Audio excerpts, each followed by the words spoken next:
जय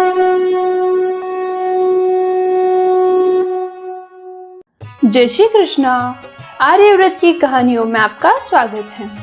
आज मैं आपको सुनाने जा रही हूँ कार्तिक महीने की कथा। तो चलिए शुरू करते हैं। एक गांव में एक बुढ़िया रहती थी जो कार्तिक का व्रत रखा करती थी। जब वो व्रत खोलती थी उस समय कृष्ण भगवान आते और एक कटोरा खिचड़ी का रख चले जाते। बुढ़िया के पड़ोस में एक औरत रहा करती थी। वह रोज बुढ़िया को ऐसे देखकर ईर्ष्या करती थी कि इसका कोई नहीं है, फिर भी इसे खाने के लिए खिचड़ी मिल ही जाती है। एक दिन कार्तिक महीने का स्नान करने बुढ़िया गंगा गई। पीछे से कृष्ण भगवान उसका खिचड़ी का कटोरा रख गए। पड़ोसन ने जब खिचड़ी का कटोरा रखा देखा कि बुढ़िया नहीं है, तब वह कटोरा उठाकर घर के पिछवाड़े फेंक आई। कार्तिक स्नान के बाद बुढ़िया घर आई तो उसे खिचड़ी का कटोरा नहीं मिला और वह भूखी ही रह गई। बार बार एक ही बात कहती कि कहाँ गई मेरी खिचड़ी और कहाँ गया मेरे खिचड़ी का कटोरा। दूसरी ओर पड़ोसन ने जहाँ खिचड़ी गिराई थी वहाँ एक पौधा उगा जिसमें 2 फूल खिले। एक बार राजा उस ओर से निकला तो उसकी नजर उन दोनों फूलों पर पड़ी और वह उन्हें तोड़कर घर ले आया। घर आने पर उसने वह फूल रानी को दिया, जिन्हें सूंघने पर रानी गर्भवती हो गई।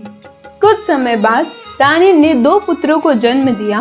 वह दोनों जब बड़े हो गए तब वह किसी से भी बोलते नहीं थे, लेकिन जब वह दोनों शिकार पर जाते तब रास्ते में उन्हें वह बुढ़िया मिलती जो अभी भी यही कहती थी कि कहाँ गई मेरी खिचड़ी और कहाँ गया मेरा कटोरा।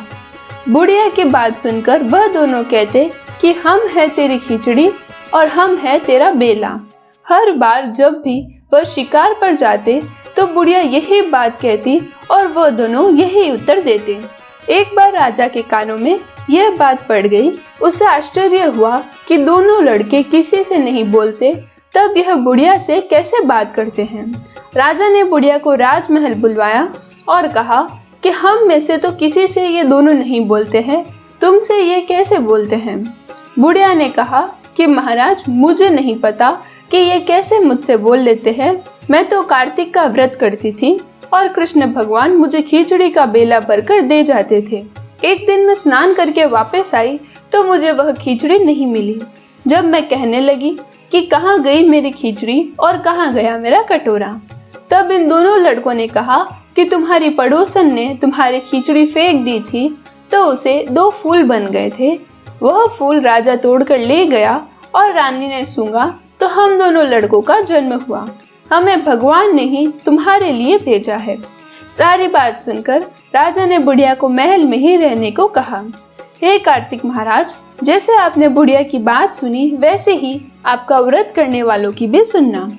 यदि आपको मेरी यह कथा पसंद आई हो तो इसे लाइक करें और चैनल को सब्सक्राइब करें।